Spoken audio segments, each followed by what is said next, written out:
Guy Millière, bonjour. Et vous effectuez de nombreuses visites en Israël et on voit que on peut observer un franc succès puisque vous faites salle comble. Vous n'êtes pourtant pas juif. Qu'est-ce qui vous rapproche de ce pays? Ce qui me rapproche de ce pays, ce sont des valeurs éthiques, fondamentalement. Je me sens très proche de toutes les valeurs éthiques qui ont contribué à la fondation d'Israël, qui sont même à la fondation d'Israël. Et je ne supporte pas l'injustice, et je ne supporte pas le mensonge. Or, je dirais que la façon dont on traite Israël à l'échelle internationale me paraît absolument injuste, et la façon dont on parle d'Israël à l'échelle internationale, en Europe en particulier, me paraît porteuse de mensonges qui me semblent absolument scandaleux et inadmissibles. Alors justement, comment jugez-vous la perception d'Israël en Europe et aux États-Unis que vous connaissez très bien? Pour ce qui concerne l'Europe, je dirais qu'il y a une falsification, une forme d'intifada médiatique qui est menée contre Israël et qui, hélas, porte ses fruits, puisque défendre Israël est devenu quasiment impossible, ou alors cela vous vaut de vous faire traiter de nazis, de fascistes, de tous les noms les plus abominables possibles. Pour ce qui concerne les États-Unis, la cause est beaucoup moins désespérée. Je dirais que la gauche américaine, et a fortiori l'extrême gauche américaine, sont très pro-palestiniennes, mais plus vous vous rapprochez du mainstream, du centre vital des États-Unis, plus vous avez des gens qui comprennent ce qu'est Israël, en quoi Israël est un pays important et un pays qui a fondamentalement les mêmes valeurs que les États-Unis. Et si vous allez vers le camp conservateur, et je pense que ça c'est un contre-coup des années Obama, c'est un contre-coup des 3 dernières années, là vous avez des gens qui sont radicalement, clairement, nettement et sans ambiguïté pro-Israël à un degré d'intensité que je n'ai pas constaté depuis longtemps. Vous êtes très critique à l'égard de la politique américaine sous l'ère Obama. Pour quelle raison?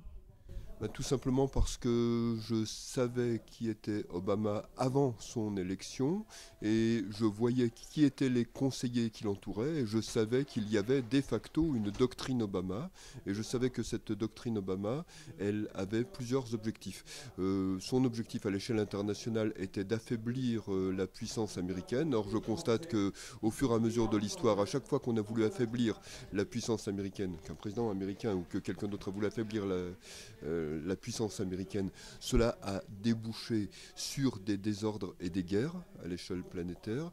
Et d'autre part, si je regarde la doctrine Obama par rapport au Proche-Orient, je savais que sa doctrine consistait à rendre le Moyen-Orient plus sûr pour l'islam radical et qu'elle impliquait d'étouffer graduellement Israël. Et pour ça, il suffisait de voir quels étaient les conseillers de Barack Obama, des gens qui sont d'ailleurs toujours dans l'administration Obama, comme Samantha Power, que Obama a fait nommer au Conseil national de sécurité, des gens comme Dalia Morgahed, qui est sa conseillère pour les affaires religieuses et qui est la première musulmane voilée, défenseuse de la charia, à entrer à la Maison Blanche.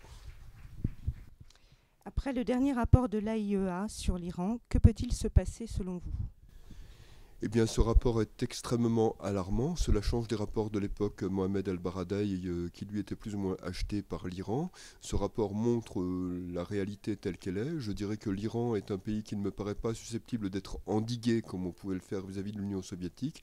Donc, ou bien le reste du monde occidental va réagir clairement, nettement et sans ambiguïté par rapport à l'Iran, ou sinon Israël devra faire quelque chose, parce qu'il me paraît absolument impensable que l'Iran accède à l'arme atomique. On n'a pas affaire à la direction de l'Iran à des gens rationnels, on a affaire à des fanatiques, on a affaire à des gens qui rêvent d'apocalypse, et éventuellement d'apocalypse sanglante, l'apocalypse chiite à laquelle croient les adeptes du schisme duodécimain sont porteurs de ce type de discours.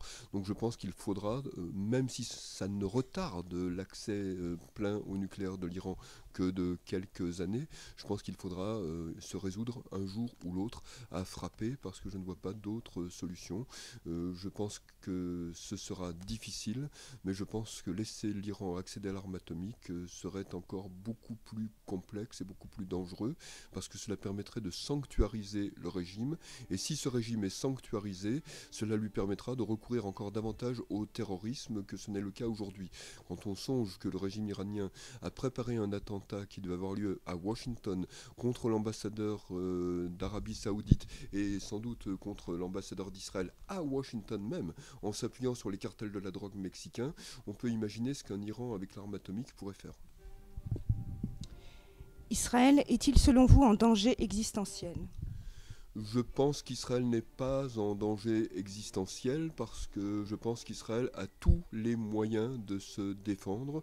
Je pense qu'Israël n'a jamais été aussi isolé qu'en ce moment, mais je pense que cet isolement est temporaire.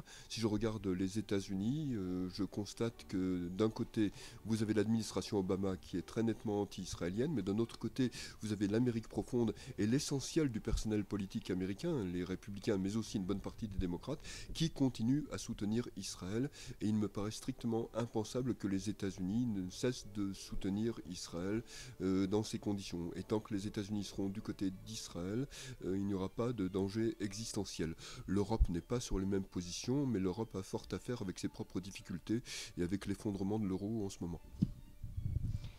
Peut-il un jour y avoir une prise de conscience de l'Occident sur l'importance d'Israël au Moyen-Orient ? Je dirais que cette conscience, elle existe très profondément aux États-Unis. Cette conscience, elle a quasiment disparu en Europe. Mon ami Daniel Pipes pense que cette conscience peut renaître dans le contexte de l'islamisation qui monte actuellement en Europe. Personnellement, j'ai tendance à être un peu plus pessimiste. J'ai tendance à constater que dans le contexte européen, beaucoup de gens sont très crispés face à la montée de l'islam, mais dissocient cette montée de l'islam de la question israélienne et ont plutôt tendance à se dire si nous lâchons Israël, peut-être que nous pourrons nous entendre mieux avec les musulmans, ce qui est une attitude collaborationniste que beaucoup de pays d'Europe ont connue dans le passé, hélas. Donc je n'attendrai rien de l'Europe, j'attends par contre beaucoup des États-Unis. Ne faut-il pas craindre que la cause d'Israël soit perdue ? Je ne pense pas que la cause d'Israël est perdue. Israël est actuellement la seule démocratie libérale du Proche-Orient. J'insiste bien sur le terme démocratie libérale parce qu'il se peut qu'en Égypte il y ait des élections, mais ces élections vont porter des islamistes au pouvoir. Donc je dirais que ça sera un homme, une voix, une fois. Ça m'étonnerait qu'il y ait une deuxième fois à la suite de cela. Donc ça, c'est ce qu'on appelle la démocratie absolue en termes de nomenclature politique. La démocratie libérale, c'est la garantie d'institutions de droit qui sont susceptibles de durer. Et il n'y a qu'Israël qui soit dans ce cadre au Proche-Orient. Israël est la principale économie de la région. Il suffit de regarder le produit intérieur brut par tête en Israël et le produit intérieur brut par tête dans tous les pays environnants. Israël est une puissance technologique considérable, bien plus avancé que la plupart des pays d'Europe sur ce plan. Israël a un taux de natalité qui fait que c'est un pays qui échappe aux problèmes de vieillissement qui touche l'ensemble de l'Europe et qui touche une bonne partie du monde arabe petit à petit en ce moment. Donc Israël a un avenir très brillant devant lui. J'en dirais beaucoup moins du monde arabe. Je pense que le monde arabe est en voie d'effondrement actuellement et va se retrouver confronté à une multitude de problèmes intérieurs. Et j'en dirais beaucoup moins de l'Europe. D'ailleurs, actuellement, Israël continue à avoir de la croissance, alors qu'en Europe, on est en situation de stagnation ou de récession dans la plupart des pays. Donc je pense qu'Israël a un avenir brillant. Simplement, je pense qu'Israël doit se donner les moyens de gagner, et c'est ce que j'expliquerai dans ma conférence. Le principal problème d'Israël ces dernières années, à mes yeux, c'est qu'Israël s'est beaucoup placé sur le terrain de l'adversaire. Si vous vous dites il y a un peuple palestinien qui est opprimé, on va lui faire des concessions pour l'aider, vous vous placez sur le terrain de l'adversaire. Et quelle est la conséquence du fait de se placer sur le terrain de l'adversaire ? On dit, certes, Israël fait des concessions, mais fondamentalement, Israël a tort.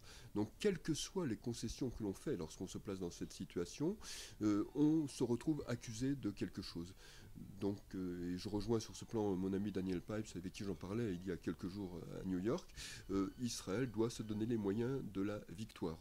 Pour qu'un conflit s'arrête, il faut qu'il y ait un vainqueur et un vaincu. Donc il n'y a pas clairement un vainqueur et un vaincu, le conflit ne s'arrête pas. Or pour le moment, nous sommes dans une situation où il n'y a pas de vainqueur et pas de vaincu, et où au contraire, parce que Israël se place sur le terrain de l'adversaire continue à avancer, comme on le voit avec ce que fait l'autorité palestinienne en ce moment. Merci.